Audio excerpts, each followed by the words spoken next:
Look and live, my brother, live. Look to Jesus now and live. It's recorded in His Word. Hallelujah. It's only that we look and live. What are you looking at this morning?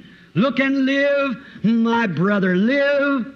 Look to Jesus now and live, for it's recorded in His Word. Hallelujah. It is only that we look and live.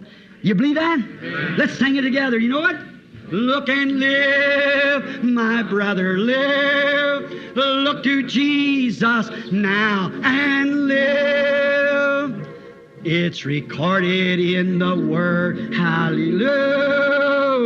It is only that we look and live. Now let's sing it together now. Oh, live, my brother, live. Oh, look to Jesus now and live. It's recorded in the Word. Hallelujah. It is only that we look and live. Mas planta um homem na terra e ele não brota. Agora ele disse, e a respeito de tudo isto? E ele não conseguia entender isso. Como um homem com muito mais glória do que uma flor, um homem com muito mais glória do que uma árvore, a imagem de Deus, e ainda assim ele o plantou na terra, e isso encerrou o assunto. Seus filhos vêm plantear e ele não o percebe. Oxalá me escondesses na sepultura, me ocultasses até que a tua ira se desviasse. Tu me designaste um tempo e um lugar, não posso ultrapassar. Note agora, quando toda esta angústia veio e seus amigos lhe viraram as costas e o acusaram de ser um pecador oculto, a esposa o tinha desprezado, todos o tinham desprezado, disse, seu hálito se fez estranho para sua mulher e todas as coisas que lhe aconteceram. E parecia que Deus o tinha desprezado e que ele ia morrer e ir para a terra. Deus lhe falou, como em outras palavras, dizendo, Jó, agora cinge os teus lombos, eu falarei contigo. E então, quando ele disse, veja, a árvore nunca pecou, a flor nunca pecou, ela serviu ao meu propósito.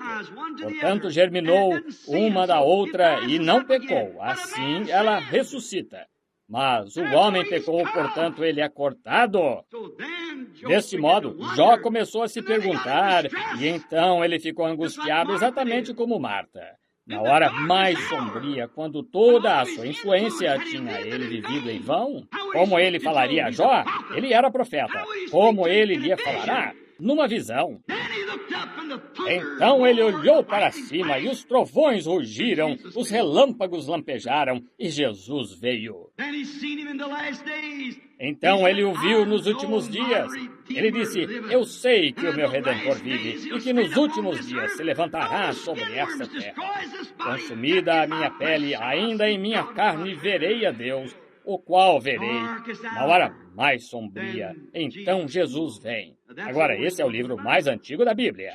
Jó foi escrito antes de Gênesis ser escrito, afirma. Note agora Moisés em sua hora sombria. Ele sabia. Sua mãe lhe tinha contado como Jeová o tinha levantado, como ele ia ser o libertador do povo. E ele tinha tentado fazer isso do ponto de vista militar, porque era militar, criado com Faraó. Tornou-se um líder. Ele estava para ser o próximo Faraó. E saiu para tentar libertá-los com a própria mão, mas Deus não liberta dessa maneira. Deus liberta pela sua mão. Assim ele se tornou inteligente, instruído, aprendeu conseguiu seu doutorado em filosofia e doutorado em direito e todos os graus em direito e doutorados em divindade que acompanhavam, suponho. Assim ele pensou, eu realmente a tenho agora. Sou recém-formado do seminário.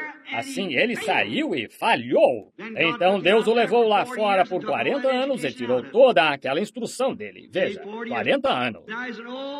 Agora ele é um velho, a barba até a cintura, uma vara na mão. Todas as esperanças de libertar o povo se haviam ido. Aqueles pobres hebreus lá, sofrendo com aqueles capatazes e as costas açoitadas e amassadores de barro naquela lama, todas as esperanças de libertar haviam acabado. E então, certo dia, numa parte remota do deserto, Jesus veio, uma coluna de fogo. Ele disse, eu sou. Esse era quem ele era. Certo dia, ele estava conversando conversando, ele disse, bem, tu dizes que viste Abraão? Ora, ele disse, ora, tu não tens mais de 50 anos e dizes, sabemos que tu estás louco, tu tens demônio. Ele disse, antes que Abraão existisse, eu sou. Portanto, foi Jesus que veio numa coluna de fogo em sua hora mais sombria. E ele foi, e então, você sabe, quando Jesus lança a mão de você, isso o faz fazer coisas que parecem loucas para o mundo. Você poderia imaginar aquele velho indo lá para tomar posse daquela cidade ou daquele país, e ele o fez, com uma vara torta na mão, mas ele próprio estava na mão de Deus. Foi isso que fez a diferença. Bem, falemos de outro personagem só por um momento.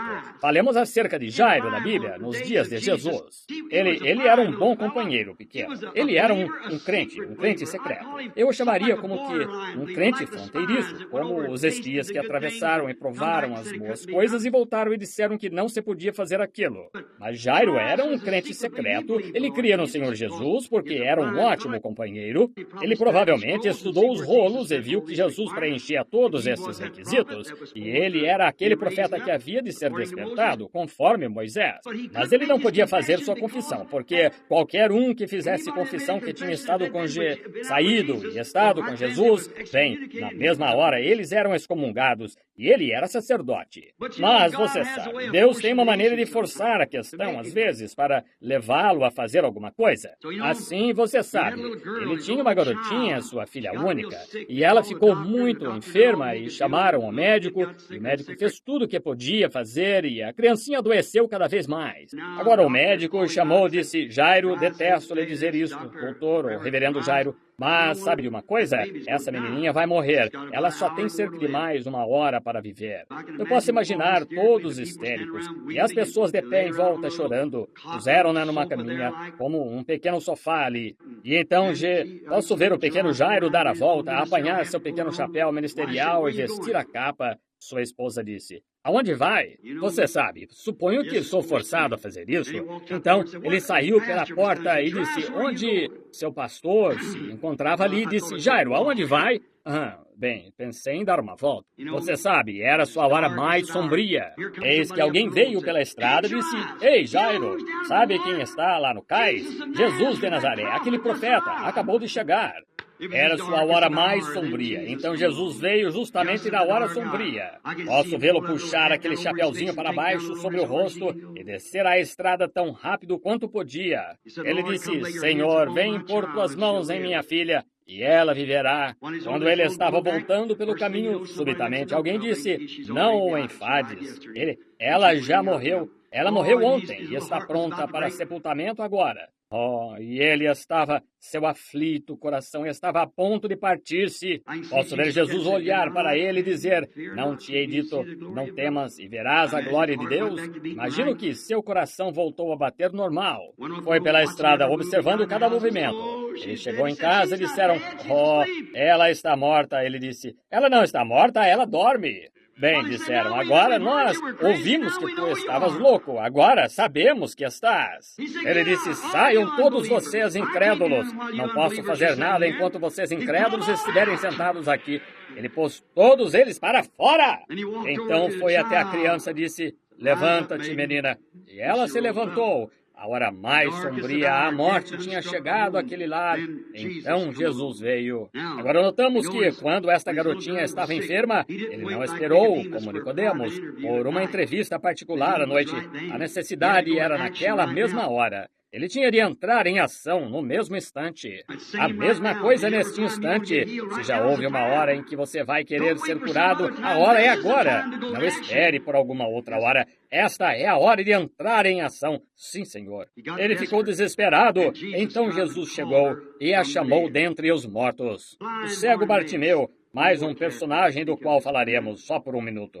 Gostaria de lhes contar a história da vida dele, como ele era, como ele ganhava a vida com pombinhos que davam cambalhotas. E assim, naqueles dias, tinha um cordeiro que guiava o cego, do mesmo modo que hoje tem um cão que guia o cego. E assim, certo dia, a história é contada sobre o cego Bartimeu, que Jesus, antes que ele tivesse entrado em cena, e que ele tinha uma garotinha que estava enferma. E ele disse, saiu e clamou e rogou ao Senhor, disse, Senhor, se tu somente me deres esta vida da minha garotinha, nunca pude vê-la, mas se tu somente permitires que ela viva, eu te prometo amanhã que te darei meus 2 pombinhos. Era isso que ele tinha para entreter o povo. Tantos mendigos, ele tinha de ter algo em comum. Assim, 2 pombinhos davam cambalhotas um sobre o outro. Assim ele disse, bem, ele ofereceu, deu a oferta, porque a criança ficou boa. Algumas noites depois disso, a esposa ficou doente. E ele deu a volta ao lado da casa e disse, Senhor, nada mais tenho exceto o meu cordeirinho que me guia. Ele disse, se tu permitires que ela fique boa, disse, eu te darei este cordeirinho. E assim, no dia seguinte, sua esposa ficou boa. De modo que aqui estava ele indo, e disse, o sacerdote disse, aonde vais, cego Bartimeu? Ele disse, vou oferecer este cordeiro. Disse, minha esposa, Jeová curou minha esposa. Ele disse, vou oferecer este cordeiro. Disse, tu não podes oferecer esse cordeiro, Bartimeu. Disse, esse cordeiro são teus olhos. Ele disse, mas se Bartimeu cumprir sua promessa a Deus, Deus proverá um cordeiro para o olho de Bartimeu. Certo dia, ele ouviu um barulho vindo da cidade, alguns gritando, Ei, tu, profeta da Galileia, dizem-me que tu ressuscitas os mortos. Era o sacerdote. Temos um cemitério cheio aqui em cima. Vai, ressuscita alguns.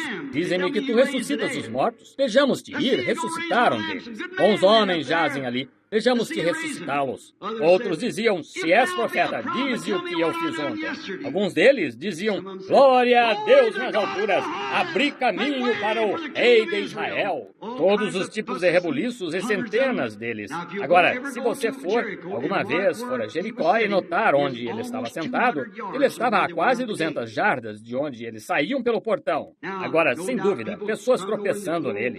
E o pobre e velho companheiro sentado ali ao vento com calafrios e os trapos ao redor dele, e sem cordeiro para guiá-lo, e sem pombos. E ele estava provavelmente sem combustível para o inverno, deve ter sido por volta de outubro, e estava frio. E ali estava ele sentado nessa condição. E alguma dama amável deve ter lhe dito quando ele disse, quem? De que se trata todo barulho? Você sabe, há algo estranho. Onde Jesus está, há sempre um bocado de barulho. Sim, certo. Ele disse, de que se trata todo barulho? Bem, eles disseram, esta amável dama, ela deve ter sido seguidora de Jesus. Ela disse, tu sabes, é Jesus de Nazaré. Bem, quem é Jesus de Nazaré? Bem, tu sabes, a Escritura diz que o Senhor Deus despertará um profeta. Oh, sim, queres dizer o filho de Davi? Ele está na terra? Eu o tenho visto fazer exatamente. Ele é a palavra, exatamente. Ele gritou, oh Jesus, filho de Davi, tem misericórdia de mim. Agora ele sabia, ele já tinha passado, ele sabia que seu grito físico não poderia ser ouvido,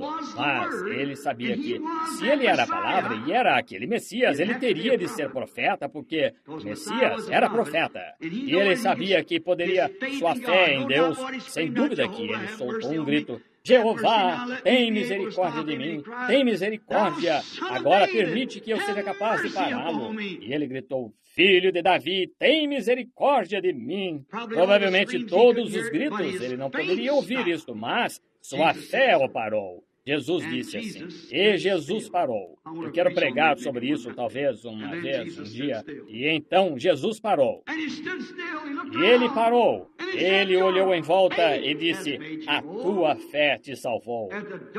Na hora mais sombria, então Jesus veio. Na manhã anterior a essa, houve a manhã antes dele chegar, saindo pelo portão aquela tarde, ele tinha entrado na cidade e havia um homem ali chamado Zaqueu. E ele era o homem de negócios da cidade. E sua esposa, Rebeca, era uma boa mulher, uma crente no Senhor Jesus. Mas ele próprio não cria, porque o rabino lhe tinha dito, não há profetas, não temos tido profetas. Isso é um monte de bobagem. Não creias em coisa como essa.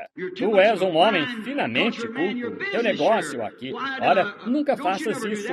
Vê a tua posição na igreja.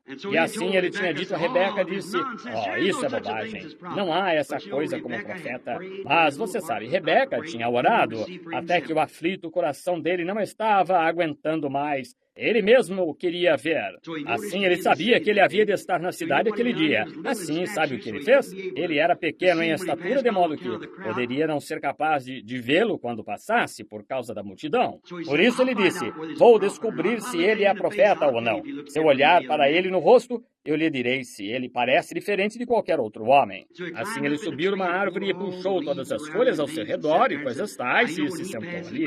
E disse, agora você sabe, quando ele passar, eu o verei. Assim, quando ele dobrou a esquina, caminhando assim, descendo a rua, chegou exatamente sob a árvore e ele parou, olhou para cima e disse, Zaqueu, desce, vou para casa contigo. Oh, sua hora mais sombria! Ele era profeta ou não era profeta? A hora mais sombria, Jesus veio. Ele soube quem ele era.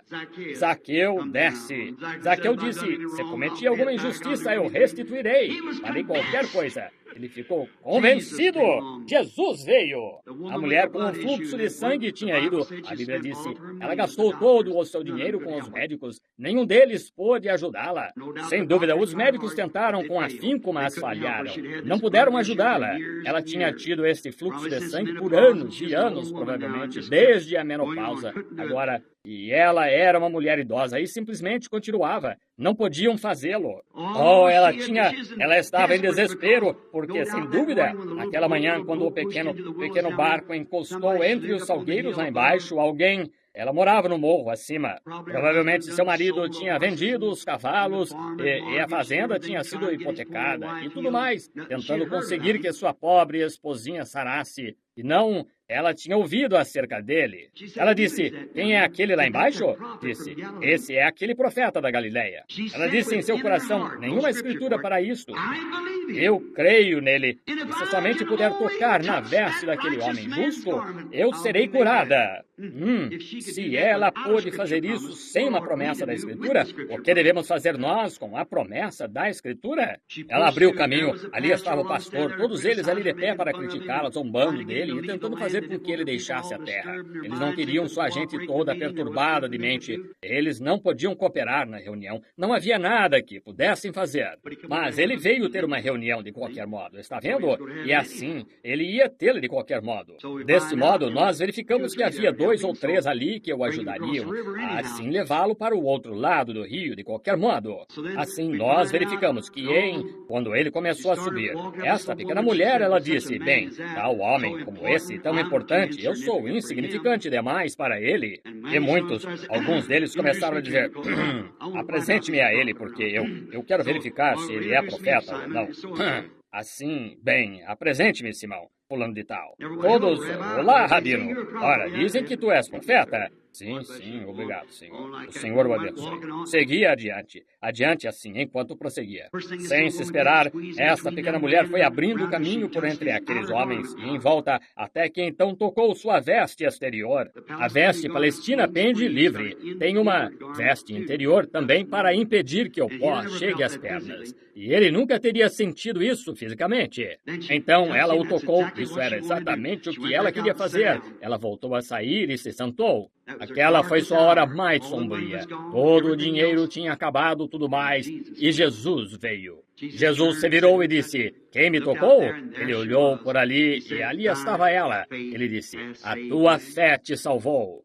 A pequena mulher junto ao poço, moralmente, ela não podia ter estado pior. Ela tinha arranjado seu 6º marido há pouco assim. Moralmente, ela não podia ter estado pior. Sua hora mais sombria, sem dúvida, indo ali e dizendo, que miserável sou eu. Sou uma mulher jovem e bonita, mas estou começando a envelhecer um pouquinho. Estou entrando na casa dos 20 agora, de modo que não posso ir. Agora, somente recorde, irmã, quando você passa desses 20, quando passa dos 22 anos de idade, você já está declinando. Não importa se acha que está ou não, você está. Sim, está declinando. Todo homem está também. Você, quando chega a mais ou menos, você está... Foi isso que eu perguntei numa reunião do Kiwane certa vez. Eu disse, diga-me como é que quando me alimento, isto produz células de sangue e eu fico maior e mais forte. Quando eu tinha 16 anos, eu comia a mesma coisa que como agora. Eu ficava maior e mais forte o tempo todo. Agora, desde que passei dos 22, não importa o quanto coma ou quanto cuide de mim mesmo, eu estou ficando mais fraco e mais velho. Por que se renovo minha vida agora? Por que será toda vez que como, eu renovo minha vida? Porque acrescento células de sangue. Por que isso não me faz desenvolver agora como fazia então? Você não conseguiria provar isso cientificamente se tivesse de provar. É um encontro que Deus marcou. E você vai chegar a isso também. Só recorde isso. Você está se aproximando disso. Despeja água de um jarro num copo, ele fica pela metade e então despeja mais rápido e ele esvazia. Diga-me para onde vai e o que acontece. Está vendo? É porque Deus marcou o encontro. E esta pequena mulher, ela sabia que seus dias estavam quase terminados, então seu trabalho estaria arruinado. Assim, ela estava pensando a respeito, o que farei? Mas, ela disse, sabe, sempre achei que algum dia podia ser que o Messias viesse. Ela caminhou até ali ao poço. Geralmente, é quando você está pensando nele que ele vem. Está vendo? E assim ela caminhou até ali, escuridão. Todas as mulheres tinham ido embora e ela era imoral, não podia falar com elas nem nada. Tinha os ganchos e ela baixou a corda do poço e começou. Ela ouviu um homem dizer, vai, apanha o teu marido e vem cá. Ela disse, não tenho marido. Ele disse, isso mesmo, tiveste 5 e aquele com quem vives agora não é teu. Então ela ficou desesperada. Ela disse, Senhor, vejo que és profeta. Sei que quando o Messias vier, é isso que ele fará. Ele disse, eu o sou. Oh, os discípulos estavam no mar certa noite e todas as esperanças tinham terminado. Talvez você esteja sentado aqui esta noite, desta mesma maneira, todas as esperanças terminadas. O barquinho deles estava inundado e tudo mais, e Jesus, eles partiram sem ele. E então, quando estavam gritando e clamando, e imaginando o que ia acontecer, o que ocorreu a seguir, eles o viram chegando sobre o mar. Sabe de uma coisa? Eles ficaram com medo dele. Parecia fantasmagórico. Parecia como algum tipo de espiritismo ou algo assim. Está vendo? Ali vinha um homem caminhando por ali, como uma sombra sobre a água. Eles começaram a gritar. A única coisa que poderia ajudá-los. Mas então estavam com medo disso. Como é exatamente dessa mesma maneira hoje. Estão com medo disso. Com medo disso. Mas o que aconteceu? Justamente na hora do seu medo, surgiu uma voz. Disse, não temais, sou eu. Então Jesus veio. Oh, que coisa! Jesus veio. Não temais, sou eu. Agora, Jesus é o mesmo ontem, hoje e eternamente. Eu gostaria de saber esta noite, tenho de omitir parte do meu texto aqui, mas gostaria de saber esta noite se nós, nesta hora, o Mestre veio como prometeu e está chamando os seus filhos crentes a reconhecê-lo em sua palavra, tornando-a manifesta. Eu me pergunto se Jesus veio a nós. Esta é a hora mais sombria que a igreja já viu. Agora, sabem de uma coisa? Toda a igreja, em breve, vai ter de pertencer a esse concílio mundial de igrejas.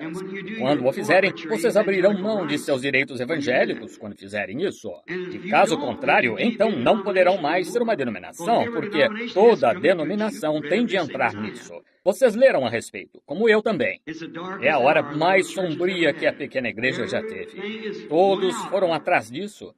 Pentecostais, despertem. E justo nesta hora mais sombria, então eis que chega Jesus para vindicar que Ele está com você. Ele está aqui, veja, a hora mais sombria. Ouvi uma pequena história, só vai levar um minuto para contá-la. Uma mulher foi chamada, a prefeitura veio visitá-la porque ela estava muito empobrecida. Ela tinha um filho e ele tinha ido para a Índia fazia algum tempo. E ele, um amigo muito amável e excelente rapaz, e assim, a mulher simplesmente ficou assim, sem alimento e tudo mais, até que a prefeitura teve de vir investigar para doação de alimento da parte da prefeitura para ela.